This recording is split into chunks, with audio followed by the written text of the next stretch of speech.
Hello friends, ഇന്ന് നമുക്ക് വ്യത്യസ്തമായ ഒരു ഗെയിം പരിചയപ്പെടാം. വെറും 1 മിനിറ്റ് കൊണ്ട് ഒരാളുടെ വയസ്സ് എങ്ങനെ അറിയാം എന്ന് നോക്കാം. ഇനി നമുക്ക് നേരെ ഗെയിമിലേക്ക് കടക്കാം. ഒരു പേപ്പറും പേനയും കാൽക്കുലേറ്ററും റെഡിയാക്കി വെച്ചോളൂ. നമുക്ക് തുടങ്ങാം.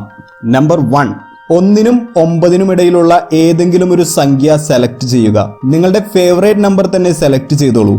1, 2, 3, 4, 5, 6, 7, 8, 9, 10. ഓ സോറി, 10 ഇല്ല കേട്ടോ. അപ്പോൾ ഇതിൽ ഏതെങ്കിലും ഒരു സംഖ്യ നിങ്ങളുടെ പേപ്പറിൽ എഴുതൂ. നിങ്ങൾ എഴുതിയ സംഖ്യ x ആണെന്ന് വിചാരിക്കാം. നമ്പർ 2, ഇനി ആ സംഖ്യയെ 2 കൊണ്ട് ഗുണിക്കാം. അപ്പോൾ x × 2, 2x. നമ്പർ 3, ഇപ്പോൾ കിട്ടിയ സംഖ്യയുടെ കൂടെ 5 കൂട്ടുക, 2x + 5. നമ്പർ 4, ഇനി ആ സംഖ്യയെ 50 കൊണ്ട് ഗുണിക്കാം. 2x + 5 × 50. ഇതിനൊരു കാൽക്കുലേറ്റർ യൂസ് ചെയ്തോളൂ. എക്സിനെ 2 കൊണ്ട് ഗുണിക്കുക, അതിൻ്റെ കൂടെ 5 കൂട്ടുക, എന്നിട്ട് 50 കൊണ്ട് ഗുണിക്കുക.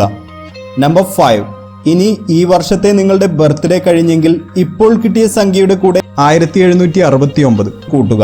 അതല്ല, ബർത്ത്ഡേ കഴിഞ്ഞിട്ടില്ലെങ്കിൽ 1768 കൂട്ടുക.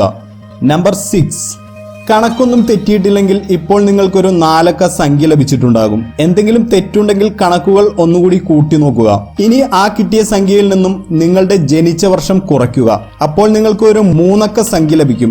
ഇതിൽ ആദ്യത്തെ അക്കം നിങ്ങൾ ആദ്യം സെലക്ട് ചെയ്ത നമ്പർ ആയിരിക്കും. അടുത്ത 2 അക്കങ്ങൾ നിങ്ങളുടെ വയസ്സും. നിങ്ങളുടെ ഉത്തരം ശരിയല്ലെങ്കിൽ കണക്കുകൾ ഒന്നുകൂടി പരിശോധിക്കുക. ഇനി നമുക്ക് ഒരുമിച്ച് ഒന്ന് കണക്ക് കൂട്ടി നോക്കാം. 1നും 9നും ഇടയിലുള്ള സംഖ്യ സെലക്ട് ചെയ്യുക.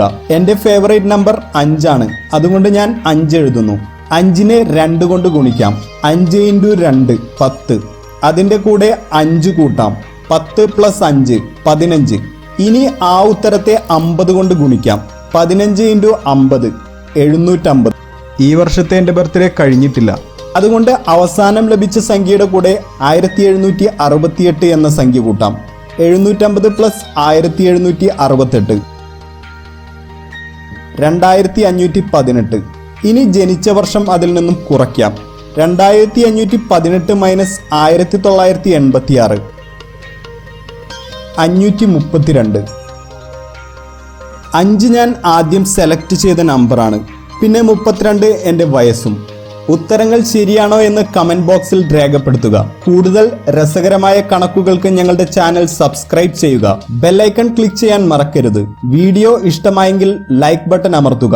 ഇഷ്ടമായില്ലെങ്കിൽ ഡിസ്ലൈക്ക് ബട്ടൺ അമർത്താൻ മറക്കരുത്.